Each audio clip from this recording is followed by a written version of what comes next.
Bago ngayong gabi, nasa 30 pamilya sa isang sitio sa Rodriguez, Rizal ang nawalan ng tahanan ng manalasa ang napakalakas na hangin. Dahil sa malabuhawing ihip nito, natumba ang malalaking puno at natangay ang isang tricycle. May report ni Jamie Santos. Nabuwalang matandang puno ng mangga na iyan nang manalasa ang malakas na hangin kahapon sa barangay San Rafael Rodriguez, Rizal. Bago nito, pinadapa ng malakas na hangin ang isang sagingan. Sabi po nung unang nag-report, umiikot na hangin daw. Kaya nung nagbuwala yung saging, dapa. Tinamaan nga yung punong manggang malaki. At nung na-detect namin na pati sa Lagundi, nagkasira ang bahay.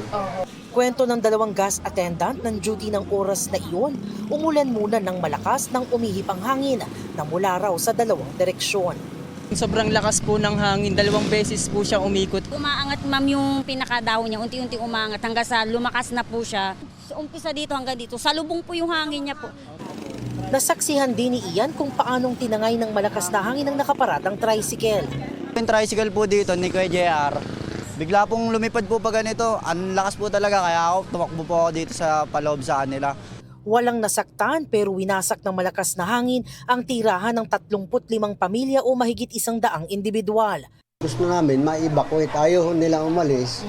Magtatayo na lang daw sila ng kanilang tarapal pansamantala. Nabigyan na ng paunang tulong ng barangay San Rafael ang mga apektadong pamilya na piniling manatili sa sitio.